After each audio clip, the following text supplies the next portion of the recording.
Hi guys, you are watching pharmacist Tayyab official YouTube channel. I am pharmacist Tayyab. तो आज आप देख रहे हैं जी biochemistry lecture series for second semester of doctor of pharmacy के लिए। और आज का लेक्चर है जी protein metabolism disorder. Lecture number 5 है। 4 के अंदर हम मेटाबॉलिज्म डिस्कस करके आ चुके हैं, बल्कि अब्जॉर्प्शन, डाइजेशन, मेटाबॉलिज्म और एक्सक्रीशन चारों चीजें डिस्कस करके आ चुके हैं। अब हम protein metabolism disorder chapter number 5 के अंदर देखेंगे। लेक्चर नंबर 5 के अंदर ये छोटा सा क्लिप आपके सामने चला रहा हूँ ताकि आपको पता चलेगा आपकी पूरी बुक का सिलेबस क्या है, जो कि second semester of doctor of pharmacy के लिए है। तो इसमें से हम 5वां लेक्चर पढ़ रहे हैं, बाकी लेक्चर नीचे अवेलेबल हैं, आप उसको देख सकते हैं। इनमें से कोई सा भी लेक्चर चाहिए, जैसे एंजाइम काइनेटिक्स चाहिए तो आप लिख सकते हैं enzyme kinetics by pharmacist Tayyab official, तो लेक्चर आपके सामने आ जाएगा। आज प्रोटीन मेटाबॉलिज्म डिसऑर्डर के लर्निंग ऑब्जेक्टिव देख लेते हैं। आज के लेक्चर के बाद आप किस काबिल हो जाएंगे। सबसे पहले तो आपको जो प्रोटीन मेटाबॉलिज्म डिसऑर्डर है उसकी काज और मैकेनिज्म का पता चलेगा। फिर मेजर इनहेरिटेड या अक्वायर्ड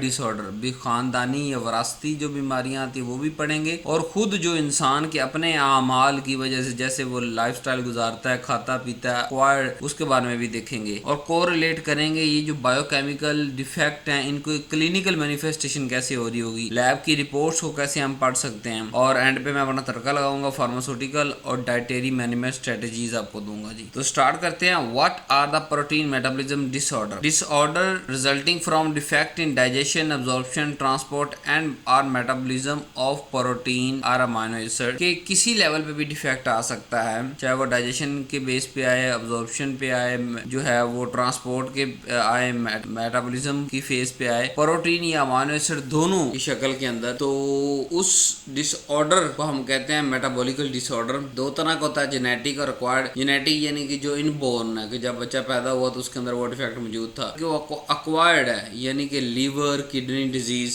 की वजह से जो हो जाएंगे। मेजर लीवर और किडनी डिजीज दोनों की वजह से ये डिसऑर्डर जन्म लेते हैं। मेजर काजेज जैसे भी पढ़ा हमने, जेनेटिक या इनहेरिटेंट वरासती खानदानी, वो होते हैं enzyme deficiency due to gene mutation के कुछ जीन म्यूटेशन, जीन में तब्दीली आने की वजह से जो एंजाइम की डेफिशिएंसी होती है, तो जब वो एंजाइम नहीं होगा तो क्या वो मेटाबॉलिकल प्रोसेस हो सकेगा? नहीं हो सकेगा। तो मेटाबॉलिक प्रोसेस ब्लॉक हो जाएगा, जिससे क्या होगा कि जो इंटरमीडिएट है जो कि टॉक्सिक है, जिसने मेटाबोलाइज होके किसी दूसरी फॉर्म यानी नॉन टॉक्सिक फॉर्म में बनना था और फिर एक्सक्रीट हो जाना था, वो नहीं बन पाएगा। तो वो जो टॉक्सिक इंटरमीडिएट है उसकी अकोमोडेशन स्टार्ट हो जाएगी। और ये स्पेशली किन के लिए होता है? न्यूट्रिशनल डेफिशिएंसी की अगर हम बात करें तो प्रोटीन का इंटेक सही तरीके से अगर ना लिया जाए, तो अगर हम प्रोटीन इंटेक नहीं लेंगे तो प्रोटीन से क्या बन रहा है? एंजाइम, हार्मोन, स्ट्रक्चरल प्रोटीन, जो सारा हम इंट्रोडक्शन के अंदर पढ़ के आ चुके हैं। क्या वो स्पेसिफिक एंजाइम, वो स्पेसिफिक हार्मोन, वो स्पेसिफिक स्ट्रक्चर बन सकेगा सही तरह से? अगर हम प्रोटीन इंटेक नहीं लेंगे तो नहीं बन सकेगा। अगर वो एंजाइम सही नहीं होगा तो वो क्या रिएक्शन सही करेगा? नहीं करेगा। क्या वो हार्मोन सही नहीं होगा तो क्या वो अपना जाके फंक्शन परफॉर्म करेगा? नहीं करेगा। क्या वो स्ट्रक्चर मेंटेन रह सकता है? नहीं रह सकता। तो न्यूट्रिशन डेफिशिएंसी की वजह से प्रोटीन इंटेक इनएडिक्वेट भी नामुनासिब मिकदार में जो प्रोटीन की इंटेक है वो भी लेने से डेफिशिएंसी होगी हमारी बॉडी के अंदर, और उससे बनने वाली जो चीजें हैं एंजाइम, हार्मोन, स्ट्रक्चर प्रोटीन से बनने वाली जो चीजें हैं वो प्रॉपर नहीं बन सकेंगी। जब वो प्रॉपर नहीं बनेगी तो वो अपना फंक्शन परफॉर्म नहीं करेगी। तीसरा आता है लीवर डिसफंक्शन। अब लीवर तो हमारे पास सेंट्रल ऑर्गन है, ना सिर्फ अमीनो एसिड मेटाबॉलिज्म का बल्कि बाकी सब का भी। लेकिन अगर यहाँ हम अमीनो एसिड की बात करें तो अमीनो एसिड के लिए हमारे पास सेंट्रल ऑर्गन है लीवर। और लीवर अगर इम्पेयर हो जाए तो क्या ट्रांसअमाइनेशन, डीअमाइनेशन, यूरिया साइकिल चल सकेगा? नहीं चल सकेगा। अगर इनमें तीन ही जगह पे कोई प्रॉब्लम आता है तो क्या जो फाइनल प्रोडक्ट है यूरिया वो बन पाएगा? नहीं बन सकता। फिर क्या होगा? हमारी बॉडी के अंदर different weights like uric acid, creatinine, तो हमारी बॉडी के अंदर क्या होगा कि जो इंटरमीडिएट टॉक्सिक कंपाउंड है वो जमा होने शुरू हो जाएंगे, जैसे कि अमोनिया। अब अमोनिया, लेट्स सपोज अमोनिया बन के लेकिन यूरिया साइकिल नहीं चल रहा, तो क्या अमोनिया से यूरिया बनेगा? नहीं बनेगा। जब अमोनिया से यूरिया नहीं बनेगा तो क्या होगा? अमोनिया स्टोर होना शुरू हो जाएगा, और अमोनिया स्टोर होना शुरू हो जाएगा, उसकी क्या टॉक्सिसिटी काज हो जाएगी। Renal disorder. अब किडनी का काम होता है निकालना। अगर लॉस ऑफ प्रोटीन जो है वो यूरिन के अंदर प्रोटीन लॉस होना शुरू हो जाएगी तो क्या होगा कि दोबारा अमीनो एसिड रीअब्सॉर्ब हो पाएंगे, या जो जिन्होंने रीअब्सॉर्ब होके वापस बॉडी तक पहुंचना था और दोबारा एंजाइम, हार्मोन, स्ट्रक्चर प्रोटीन के अंदर हिस्सा लेना था वो ले पाएंगे? नहीं, वो तो यूरिन के अंदर निकल गए। इसी तरह रीनल के के लिए जैसे कि क्रिएटिनिन अगर नहीं सही तरह से निकाल रहा तो इसका मतलब वो ओवरऑल रीनल फंक्शन भी सही तरीके से नहीं कर रहा। एक्सट्रीम कंडीशन तो मैंने इसकी बता देने को प्रोटीन लॉस करना शुरू कर देगी, यूरिन के अंदर प्रोटीन आनी शुरू हो जाए तो पीछे तो डेफिशिएंसी हो जाएगी, बहुत ज्यादा डेफिशिएंसी हो जाएगी, क्योंकि प्रोटीन का तो 0% भी यूरिन में नहीं जाना चाहिए, सारे का सारा रीअब्जॉर्ब हो जाना चाहिए और वो अमीनो एसिड फिर आगे जो है वो रीअब्जॉर्ब होकर दोबारा किसी और शक्ल में इस्तेमाल होंगे, जैसे हम पिछले लेक्चर्स के अंदर पढ़ के आए हैं। हार्मोनल इम्बैलेंस, अगर हार्मोन सही नहीं बन रहे या उनकी मिकदार जितने ml वो बनने चाहिए उतने नहीं बन रहे, या तो स्ट्रक्चर में प्रॉब्लम है या मिकदार में प्रॉब्लम है। लेट्स सपोज हमें 30 सीसी इंसुलिन बॉडी को चाहिए तो बन 20 सीसी रही है, 10 सीसी रही है, या जिस शक्ल में इंसुलिन का प्रॉपर स्ट्रक्चर है वो होना चाहिए लेकिन वो नहीं है, क्या होगा, इंसुलिन, कॉर्टिकोस्टेरॉइड हार्मोन, ये सारे के सारे जब हार्मोनल इम्बैलेंस होगा ना, इनका कोई चीज बढ़ जाएगी कोई चीज कम हो जाएगी, क्या होगा, प्रोटीन का मेटाबॉलिज्म इफेक्ट होगा इससे, और जैसे प्रोटीन का मेटाबॉलिज्म इफेक्ट होगा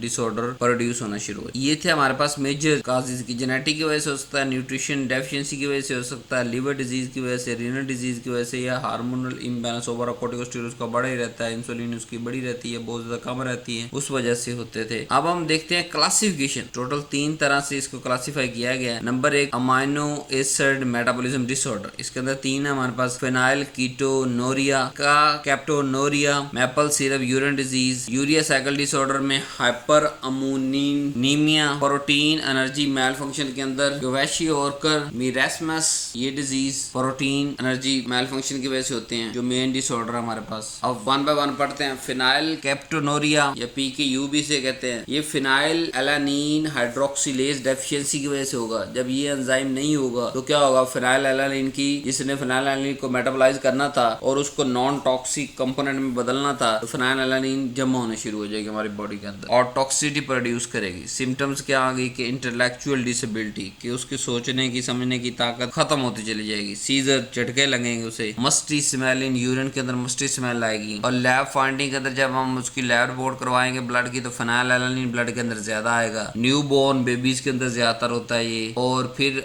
इसका ट्रीटमेंट क्या है कि हम उसको फिर लो फिनाइल एलानीन डाइट की तरफ शिफ्ट कर देंगे। एल्केप्टोनूरिया के अंदर अगर बात करें, होमोजेनेटिस्टिक एसिड ऑक्सीडेज डेफिशिएंसी की वजह से होता है। की फीचर क्या है कि यूरिन जब थोड़ा सा स्टैंड करेगा तो वो डार्क कलर में चेंज हो जाता है, इसे हम कहते हैं एल्केप्टोनूरिया। इसके clinical signs arthritis, tissue pigmentation main है। नेक्स्ट हमारे पास है मैपल सिरप यूरिन डिजीज। अब यहाँ 3 मेटाबॉलिज्म के अंदर इंपेयरमेंट आएगा, ल्यूसीन, आइसोल्यूसीन और वैलिन। इन तीनों अमीनो एसिड का जब मेटाबॉलिज्म सही तरह से नहीं हो रहा होगा तो क्या होगा, सिम्टम्स हमारे पास जो आएंगी, स्वीट स्मेलिंग यूरिन, कि यूरिन के अंदर मीठी खुशबू आ रही होगी, न्यूरोलॉजिकल डैमेज, कि वो उसका ब्रेन जो है वो डैमेज होना शुरू हो जाएगा, और दूसरा न्यूरोलॉजिकल फंक्शन सारे डैमेज होने शुरू हो जाएंगे। तो इसमें हमारे पास एक ही हल होता है कि आप खुराक के अंदर ल्यूसीन, आइसोल्यूसीन और वैलिन की डेफिशिएंसी कर दें, कम कर दें, ना होने के बराबर दें। फिर आ गया यूरिया साइकिल डिसऑर्डर। पहला आ गया हाइपर अमोनीमिया, जिसकी काज क्या है कि यूरिया साइकिल नहीं हो रहा, डिफेक्टिव हो गया है, तो क्या होगा, अमोनिया की अकोमोलेशन हो जाएगी, और अमोनिया टॉक्सिक है हमारी बॉडी के लिए, क्योंकि अमोनिया ने यूरिया के अंदर कन्वर्ट होना था और यूरिया ने एक्सक्रीट हो जाना था पेशाब के अंदर। जब अमोनिया से यूरिया नहीं बन रहा तो अमोनिया जमा होना शुरू हो जाएगा, और उसके सिम्टम्स क्या हो, कंफ्यूजन क्रिएट करेगा, कोमा कराएगा। लैब फाइंडिंग अंदर जो है ब्लड के अंदर अमोनिया बहुत ज्यादा आएगा। मैनेजमेंट के तौर पर अगर बात करें तो हम प्रोटीन इस बंदे की बंद कर देंगे और लैक्टोलोज देंगे ताकि अमोनिया की जिस्म के अंदर से कमी हो सके। प्रोटीन एनर्जी मेल फंक्शन की अगर बात करें, क्वेशियोर्कर की सबसे पहले बात करें तो इसके अंदर प्रोटीन डेफिशिएंसी, प्रोटीन की बहुत ज्यादा कमी,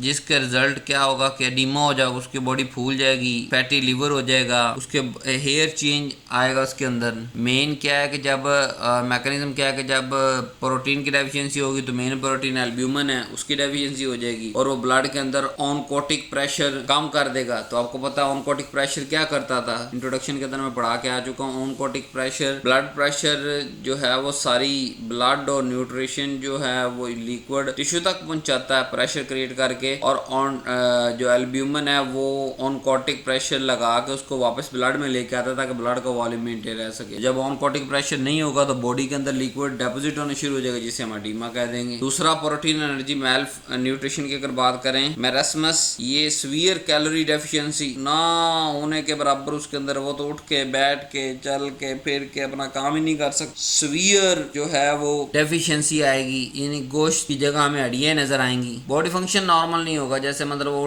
उठ के चल फिर के अपना कोई काम नहीं कर सकता, वो जनाबे वाली उसको उठा के लेके जाना है, अपने जहाँ भी लेके जाना है। गोश्त है ही नहीं, हड्डियां नजर आएंगी, अडीमा फिर कहाँ से आया, जब गोश्त ही नहीं तो उसके पानी कहाँ से अंदर स्टोर होगा, ठीक है। बट इसके अंदर जो है वो दूसरी जैसे सिम्टम्स थी कि अडीमा नहीं होगा, फैटी लीवर जो है वो भी नहीं होगा। ओवरऑल क्या होगा कि बॉडी के अंदर कैलोरीज डेफिशिएंसी होगी, कैलोरीज ना होने की वजह से बॉडी मुकम्मल डेवलप ही नहीं हो पाएगी। इसके लिए एडिक्वेट हम क्या करना चाहिए कि हमें एडिक्वेट अमाउंट के अंदर प्रोटीन देंगे, फैट देंगे, कार्बोहाइड्रेट देंगे, ताकि पूरी बॉडी जो है वो रिकवर कर सके और कैलोरी डेफिशिएंसी पे काबू पा सके। अब दोनों का कंपैरिजन कर देता हूँ। क्वेशियोर्कर और मेरास्मस के क्या फर्क है? क्वेशियोर्कर के अंदर लिक्विड टिश्यू रिटेन रख लेते हैं तो एडिमा हो जाता है। मेरास्मस के अंदर तो टिश्यू ही नहीं होते सही तरह से, या उस नॉर्मल वेट के टिश्यू नहीं होते, तो फिर वहाँ एडिमा क्या होना। काज की बात करें तो ये प्रोटीन डेफिशिएंसी करता है और वो ओवरऑल कैलोरीज डेफिशिएंसी करता है। प्रोटीन का तो फिर नामो निशान, कार्बोहाइड्रेट का नामो निशान ही खत्म हो जाता है, कैलोरीज ही उसको नहीं मिलती। अब पेरेंट्स की बात करें तो ये बिल्कुल सूजा हुआ मिलेगा, क्योंकि एडिमा हो चुका है तो बॉडी का हर हिस्सा सूजा हुआ होगा क्वेशियोर्कर के अंदर। और मेरास्मस की अगर हम बात करें तो उसके अंदर इमेसिएटेड के एक्सट्रीमली थिन और वेट मसल मास ना होने के बराबर, ऐसी कंडीशन को कहते हैं हम इमेसिएटेड, के बिल्कुल हड्डियां नजर आ रही हों जनाब, बॉडी मास इंडेक्स उसका नॉर्मल ना हो, मसल बिल्कुल ही ना होने के बराबर हो,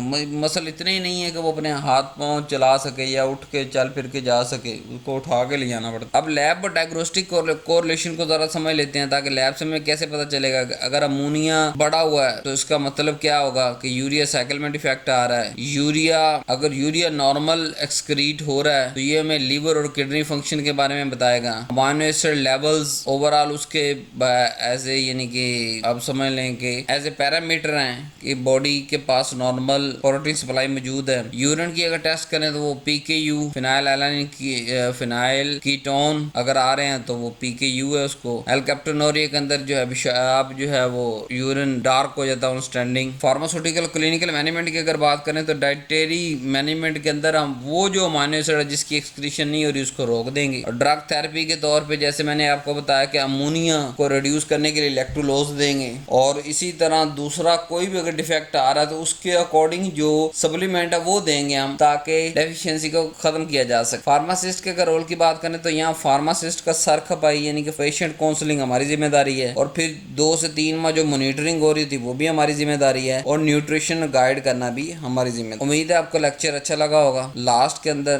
book biochemistry 2 for second semester available है। 2 तरीके हैं, या तो व्हाट्सएप नंबर पे रब्ता कर ले या इस वेबसाइट पे रब्ता करें। और वेबसाइट पे जो है वो अपना अकाउंट बनाएं, जीमेल दें, पासवर्ड लगाएं अपनी मर्जी का, और उसके बाद जो है वो आप बुक ऑर्डर करें और उसका स्क्रीनशॉट व्हाट्सएप नंबर पे सेंड कर दें। नहीं तो सिंपल व्हाट्सएप पे रब्ता करें, वहाँ आपको सारा प्रोसीजर समझा दी जाएगा। पेमेंट करने के बाद 5 से 10 मिनट के अंदर बुक आपको अलाउ हो जाती है, और वेबसाइट के ऊपर चाहे सारा दिन खोल के बैठे रहें बुक आप पढ़ सकते। Thank you very much. Last में जैसे मैं हर वीडियो को लास्ट में कहता हूँ कि चैनल को सब्सक्राइब करें, वीडियो पसंद आए तो इसको लाइक करें। शेयर कहाँ पे करनी है? ना फेसबुक, ना ट्विटर, ना इंस्टाग्राम, ना किसी और सोशल मीडिया प्लेटफॉर्म पर, सिर्फ और सिर्फ व्हाट्सएप ग्रुप्स के अंदर लगानी है। स्टेटस पे भी चाहे ना लगाएं, आप ग्रुप के अंदर शेयर करेंगे। जो आपके एजुकेशन, चाहे वो आपका यूनिवर्सिटी की तरफ से ग्रुप है या आपने जो नए स्टूडेंट ने खुद से बनाया हुआ है, उसके अंदर इस वीडियो लेक्चर का लिंक शेयर कर दें, ताकि अगर आपके ये काम आ सके तो किसी दूसरे के लिए भी आसानी पैदा हो सके। ये इस वीडियो की फीस पेमेंट है कि आपने इसको अपने फ्रेंड्स के साथ शेयर करना है। Thank you very much. इंशाल्लाह नेक्स्ट लेक्चर के अंदर मुलाकात होती है, नीचे वाले लेक्चर के अंदर। Love you so much. अल्लाह हाफ़िज़।